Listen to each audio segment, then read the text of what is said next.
para poder somar 3 pontos. O Grêmio, independentemente dos jogadores que jogassem, nós trabalhamos durante os dias todos com uma ideia. Quem joga, ou quem joga mais ou quem joga menos, todos sabem qual é a ideia da equipa, com bola ou sem bola. A segurança que nós tínhamos era total em relação à equipa que pudéssemos lançar neste jogo do Grêmio, a pensar, como é óbvio, na Libertadores. E eu não pus a maioria dos jogadores que têm jogado, portanto, a descansar. Não foi nada disso. O jogo de hoje até sexta-feira tinha mais que tempo para que a equipa pudesse recuperar. Eu só não pus porque sabia, se pusesse os jogadores que normalmente têm jogado e aquela equipa que eu tenho na minha cabeça para jogar a final, perdia 2 dias de treino para preparar o jogo. Ou seja, segunda-feira descansamos, terça-feira não podia trabalhar com esses jogadores porque ainda não tinham recuperado. E no último dia, na sexta-feira, em Lima, já não podemos trabalhar em função do jogo, como vocês sabem.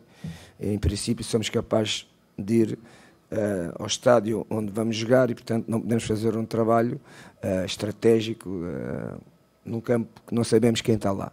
Portanto, por dia, 2 dias para preparar o jogo e foi essa a causa número 1 de eu não ter lançado todos os jogos. O Gabi, porquê? Porque o Gabi é o melhor, neste momento é o jogador, o melhor goleador do campeonato, é o jogador que queria jogar por tudo, não é? Como todos queriam, mas ele fundamentalmente para continuar a marcar golos. Se eu soubesse que acontecia isto, nem o punha a jogar, mas não sabia, não é? Não sou bruxo. Mas fundamentalmente, respondendo à sua pergunta, foi por causa disso que eu pus o Gabigol a jogar. Aqui, Jorge. Boa noite, Pedro Torre, ESPN Brasil. Flamengo chegou hoje a 81 pontos, melhor campanha de pontos corridos em 20 clubes, porque nenhum clube tinha conseguido 25 vitórias. E constantemente, desde que você chegou, vários treinadores brasileiros seguem te criticando. Essa semana, se eu não me engano, o Joel Santana até falou em apenas 3 meses ele já virou o melhor do mundo, algo nesse sentido. Como é que você tem absorvido essas constantes críticas dos treinadores brasileiros com o seu sucesso iminente? E, por favor, sobre o Gabigol, eu te perguntei depois da partida contra o Goiás. Hoje, de novo, ele foi advertido. São 19 amarelos, 2 vermelhos na temporada. Quanto isso te preocupa e vai ter que valer uma conversa para a final da Libertadores? Claro que me preocupa muito. Ainda não consegui fazer dele emocionalmente um grande jogador como é tecnicamente e taticamente. É um jogador emocional com muitos problemas. Ainda não consegui repor o equilíbrio que tem que ter um grande jogador como ele é. Mas eu penso que a pouco e pouco, ele ainda é jovem, tem 22, 23, vai fazer 23 anos. Tenho tempo para poder moldar, penso eu. Como eu acho que é importante um grande jogador, ele que sirva o exemplo, Messi, Ronaldo, sei lá, todos os grandes jogadores do mundo não entram na carreira deles, nunca, não têm estas posturas, estas situações que o Gabigol tem. Quanto à outra pergunta em relação aos meus colegas, desde que eu cheguei, é constantemente, mas eu vim para o Brasil.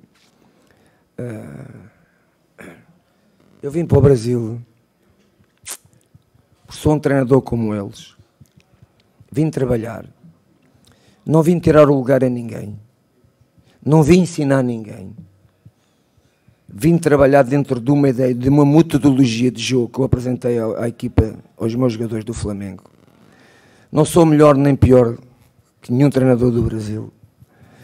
E aquilo que eu quero que percebam é que não é o facto de eu ter vindo ao Brasil que venho tirar o lugar a seja quem for, ou que venho denegrir, ou que venho demonstrar que os treinadores brasileiros têm mais ou menos valor. Não é nada disso. Também queria lembrar para aqueles meus colegas que estão aqui no Brasil, que em Portugal já trabalhou um brasileiro, que chama-se Scolari, um grande treinador. da seleção portuguesa, acarinhado por todos os treinadores brasileiros, acarinhado por todos os treinadores portugueses. Não estou a dizer pelo povo português, porque eu também sou acarinhado pelo povo brasileiro. Além de Scalar, Lazzaroni, Abel Braga, Carlos Alberto, René Simões, Paulo Autori, Abel Braga, estes treinadores, mais alguns que eu agora não me lembro, trabalharam todos em Portugal. E nós, treinadores portugueses, quando eles estiveram lá, tentámos aprender, tentámos tirar qualquer coisa positivo, e nunca foi esta agressividade verbal constantemente os treinadores do Brasil têm sobre mim. E praticamente aqueles que já estão aposentados, como vocês dizem, já estão em casa com luvas a tremer, não é? Portanto, não entendo, não é? Não entendo estas mentes fechadas, e espero bem que olhem para mim como um colega de profissão deles, independente de ser português, argentino ou brasileiro. Jorge, Wagner Martins, Fox Sports. Eu queria seguir nessa linha. Isso é algo que lhe incomoda ou é algo que que repercute de uma forma ou outra na imprensa, que o senhor acompanha por cima, ou é algo que realmente lhe incomoda, esse tipo de comentário? Não me incomoda. Não me incomoda. Eu quero é que eles cresçam. Quero é que eles cresçam e tenham um pensamento positivo. Não é? Perceber o que é a globalização no mundo. Eles não sabem o que é a globalização do mundo. Ainda não chegou ao Brasil, já chegou, estou cá. É uma demonstração disso, não é? E portanto, que não se fechem, não é? E que de uma vez por todas tirem estes fantasmas da cabeça, porque o Brasil tem grandes treinadores. Seu Jorge, boa noite, Guilherme aqui. Na segunda-feira, no programa Bem Amigos, o Galvão Bueno, um dos principais narradores aqui do Brasil, falava da maneira do Flamengo jogar. E ele disse que ele tinha uma curiosidade muito grande, mas como não era repórter, não podia perguntar isso para o senhor, não tinha conseguido ainda perguntar para o senhor de onde vem a inspiração do senhor, porque hoje o Flamengo ataca os 10 e defende os 10. Por isso, o Rodrigo Caio, o Pablo Mari tem vários gols aí, tanto no Brasileiro como na Libertadores, e comparou bastante o time do Flamengo hoje com a Holanda, né, do carrossel holandês, que foi vice-campeão do mundo, e daí ele falou que sugeriu que alguém perguntasse ao senhor isso, se o senhor se inspira no Ronald Michel, se o senhor tem alguma inspiração daquela Holanda de 77 que foi vice do mundo. 74. Hoje não é o exemplo dessa equipa, não é? Hoje não. Mas a maioria das vezes é uma equipa que joga com prazer, é uma equipa que ofensivamente é muito criativa posicionalmente, para além da criatividade dos seus jogadores individuais. É verdade que essa equipa e essa seleção holandesa na Europa e no mundo marcou muita gente e marcou-me também a mim, com um grande jogador que naquela altura tanto fazia parte da seleção da Holanda como do Ajax, que foi o Kovacs e o Remy Michel, que era o treinador dessa equipa. Cruyff era o expoente máximo dessa forma de jogar. Claro que não é igual, mas todos nós temos, penso eu, como treinador, quando começas a tua carreira, alguém que tu sonhas, alguém que tu tens uma ideia e que tu tentas percebê-la. É verdade que isso foi uma das minhas primeiras situações e comportamentos que eu quis perceber o que era aquilo, quando comecei a minha carreira de treinador, como é que aquilo se fomentava, como é que aquilo se transformava, e tentei olhar para o jogo da minha maneira de olhar. Eu penso que um treinador, hoje o treino é como o jogador, ou seja, um treinador tem que ser criativo. Hoje não há livros que te digam, tu vais ler estes livros e a partir daqui tu vais ser treinador. Não, o treino é criatividade. Todas as minhas formas de olhar para o jogo, toda a minha forma de trabalhar durante a semana os meus jogadores, foram criados todos os exercícios pela minha cabeça. Eu não leio um livro sobre futebol. Vou voltar a dizer isto, já disse. Eu não leio um livro sobre futebol. No início da minha carreira procurei ver o que era dinâmicas de futebol, mas não me agarrei aos livros, agarrei aos meus olhos, à minha inteligência e à minha criatividade. E todos os treinos que nós hoje fomentamos, eu e a minha equipa técnica, foram todos criados por mim em função da ideia que eu tenho da equipa para defender e para atacar. E hoje, felizmente, tenho muitos seguidores na Europa e no mundo a seguir as minhas maneiras de pensar sobre o jogo. Jorge Jesus, Marcelo Salzano, Rádio Bandeirantes, São Paulo. O Flamengo pode ser campeão tanto sábado e domingo. Na próxima semana tem o jogo contra o River Plate no sábado pela Libertadores. E se o Palmeiras não vencer o Grêmio lá em São Paulo, o Flamengo já será campeão brasileiro. Mas, especificamente na decisão da Libertadores, qual o ponto forte do River Plate que precisa ser parado pelo Flamengo até para esse título chegar depois de 38 anos? Bom, é verdade, demos mais um passinho, mais um passo à frente para a conquista do título do Campeonato Brasileiro. Mas ainda não o ganhamos. Se vocês me disseram, está mais perto. Está mais perto. Faltam 4 jogos, está mais perto. Quanto à segunda pergunta sobre a final e o potencial e as qualidades da equipa do River, claro que eu não vou falar aqui qual é as características e a qualidade e os defeitos que a equipa do River tem. Tem virtudes, tem defeitos, como tem a equipa do Flamengo. Penso que são 2 grandes equipas e, como tal, uma final, tudo pode acontecer. Portanto, não há favoritismo, nem da parte do Flamengo, nem da parte do River. Agora, o que é que dizer? Nós estamos empenhados, nós somos uma equipa que acreditamos muito naquilo que fazemos, somos uma equipa que acreditamos que o futebol de espetáculo, que o futebol de qualidade ofensiva é aquele que tem mais possibilidades de ganhar títulos e de conquistar coisas bonitas, não é? Os meus jogadores também acreditam nisso, é isso que vamos fazer em Lima, no Peru. Tentar fazer, se nos deixar. Jorge, Mauro Dornelles, da Rádio Bandeirantes, aqui de Porto Alegre. Anteriormente, você falou sobre as críticas ou elogios que vem recebendo de outros treinadores aqui do Brasil, e eu queria saber como você faz para esse ambiente hostil, às vezes, que se cria contra o Flamengo, não chegue no seu vestiário, porque hoje o Gabigol saiu de campo muito hostilizado pela torcida do Grêmio, inclusive ali fez algum sinal, alusivo ao 5-0 lá no Rio de Janeiro. Como faz para esse ambiente hostil que é criado contra o Flamengo não chegar no vestiário e não preocupar para as próximas partidas tão decisivas? Oh, querida, é assim, em todo o mundo os melhores, não é? É no Brasil, em Portugal, os melhores são sempre aqueles que têm mais adversários contra, porque são todos, não é? Todos, tirando os adeptos torcedores, é que não são contra. Infelizmente o Flamengo no Brasil é uma nação, os seus adeptos conseguem superar quase todos os times do Brasil, não é tão bem assim, mas é quase. Mas também tem grandes adeptos, ou neste caso torcedores, que são contra o Flamengo. E quem é contra o Flamengo é quem joga, quem treina. Portanto, faz parte da rivalidade, mas isso é uma rivalidade saudável, é uma sã, faz parte. O futebol tem que ter isto, tem que ter paixão, rivalidade e respeito uns pelos outros. Isso não pode ser de outra maneira. Portanto, isso mas estou mais preocupado que aquilo que aconteceu ao Gabigol de ter sido expulso, que o facto dos gremistas, portanto, dos adeptos,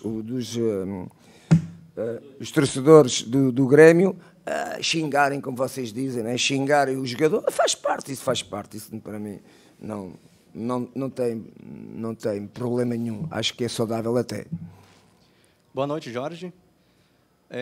O River Plate, projetando essa final do próximo sábado, chega à sua 3ª decisão nas últimas 5 edições de Libertadores. Como você enxerga esse, digamos, hábito do adversário em disputar finais nas últimas edições da competição frente ao Flamengo, que disputa uma nova final após 38 anos? Bom, é verdade que eles têm... Já lá tiveram várias vezes e sabem conviver, de certeza, emocionalmente com a grande responsabilidade e com a ansiedade que é uma final da Libertadores transporta. Mas nós, quando jogámos contra o Grêmio também já tinha ganho uma, já tinha ido não sei quantas semifinais e nós eliminámos o Grêmio não digo fácil, porque no futebol não é nada fácil, o facto de ser 5-0 não foi fácil. E portanto vamos olhar para o jogo da final com uma equipa que já chegou lá mais vezes que nós, que teoricamente pode ter mais experiência que nós, mas nós temos muita vontade de vencer aquela final e portanto nada nos vai atrapalhar, de certeza. Boa noite, Elias Costa, da Rádio Estação Web, aqui de Porto Alegre. Jesus, a importância do De Arrascaeta no seu sistema de jogo, se ele está fisicamente pronto para a grande final do próximo sábado? Bom, este jogo hoje foi um jogo não só muito importante, porque somámos 3 pontos contra um grande time, um dos melhores times do Brasil, que nos deu a possibilidade de avançarmos mais 2 pontos em relação ao nosso segundo classificado rival, que é o Palmeiras. Como também este jogo serviu para dar, por exemplo, ao contrário dos outros, ao Arrascaeta, mais tempo de jogo, e serviu para nós trabalharmos em cima de um sistema de jogo que o Grêmio, algumas partes do jogo apresentou, com 2 avançados, contra o Cebolinha para dentro, não é? Com a entrada daquele menino Pepe, é Pepe que ele se chama? Pepe. Isso deu-nos também, foi um bom treino para a gente jogar contra uma equipa que joga com 2 avançados, não é? E, portanto, este jogo foi todo perfeito, menos a expulsão do Gabi. Jogámos 20 minutos com 10 jogadores, o Grêmio empurrou-nos para dentro da nossa grande área. A nossa última linha foi uma última linha muito segura, com ideias coletivas e não individuais. Praticamente não deixámos que o Grêmio tivesse uma chance de golo, numa oportunidade de golo. Se houve uma grande oportunidade de golo durante todo o jogo, antes do golo do Gabigol, foi novamente o Gabigol que teve para fazer 1-0 primeiro antes da grande penalidade. Uma grande penalidade, estou a ouvir aí hoje já ouvi alguns comentários que não deixa dúvidas a ninguém. As novas regras do jogo são claras. Jogador que tem a mão em baixo na relva, se a bola tocar na mão, não é grande penalidade. Jogador, se tiver a mão ainda sem tocar no solo, no subsolo, é grande penalidade. Foi o que aconteceu. Já vi várias vezes e, portanto, não há dúvida nenhuma. E, portanto, tanto o árbitro como o VAR, não é? Acho que tiveram bem. Neste último jogo que nós jogámos aqui, fizemos 4 golos e só valeu 1. O VAR tirou-nos 3 golos. O VAR esteve bem, viu bem. E então o VAR tirou-nos 3 golos, esteve muito bem. E hoje também esteve muito bem. Boa noite, me chamo Vitor, da Record TV aqui do Rio Grande do Sul. Fugindo um pouquinho, o senhor falou que não lê livros de futebol, mas o senhor é de uma terra de grandes escritores. Isso, um grande orgulho. Saramago, Fernando Pessoa. Gostaria então de fugir um pouco, o senhor me contasse o que o senhor gosta de ler, ou também referências culturais, assim, já que europeu, sim, naturalmente, e também se provou o churrasco gaúcho, que é também uma tradição aqui nossa e é muito forte. O senhor já provei? O churrasco, o assado gaúcho. Não, vou dizer uma coisa, os meus amigos sabem, não provei, nem nunca vou provar. Sabe porquê? Porque eu não como carne. Eu não como carne, não me alimento de carne. E, portanto, nunca vou comer. Já que eu vivi muitas vezes em churrascos com os meus amigos, tenho todo o prazer de fazer um churrasco com amigos gaúchos, no que for, mas carne eu não vou comer, tenho que me arranjar qualquer coisa para comer menos carne. Quanto aos grandes escritores da língua portuguesa, não é? E falou em 2, né? Saramago e Fernando Pessoa, que hoje já não são vivos. Qualquer português já leu livros de Fernando Pessoa e de Saramago. Como um escritor que não, mas fazia parte da nossa história, eu como quando estudava aprendi algumas coisas sobre ele, Camões, não é? No último parágrafo de um livro que ele escreveu a palavra inveja. E isto para mim, porque é que há tantos anos o Camões escreveu no último parágrafo dele do livro inveja. É um problema também que muitas das vezes acontece e está a acontecer, não é?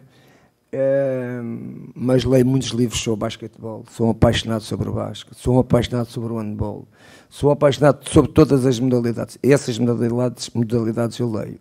Agora, se o futebol não leio, sou eu que escrevo, se eu vou criar as minhas ideias, não preciso de ler, não preciso saber o que é que os outros pensam, não quero saber, nem me interessa. Jorge Jesus, Silvio Lopes, Rádio Galera. Você vê a equipe do Flamengo madura para conquistar o título da Libertadores e do Campeonato Brasileiro, e por quê? Como é que você vê esse nível de maturação da equipe do Flamengo? A equipa do Flamengo até é uma equipa jovem, não é? A média das suas idades é uma equipa jovem, tirando o goleiro e o Rodolfo, são os jogadores, e o Diego, todos os outros jogadores são jogadores jovens, não é? Com a entrada agora também, quando eu cheguei, do Rafinha e do Filipe Luís, criou-se aqui uma separação, não é? de jovens e de jogadores com mais idade, que fez com que a equipa fosse uma equipa experiente do ponto de vista daquilo que é o jogo. E esses jogadores transportam também durante a semana, não é? Toda uma sabedoria da sua experiência que tiveram ao longo dos anos como jogadores.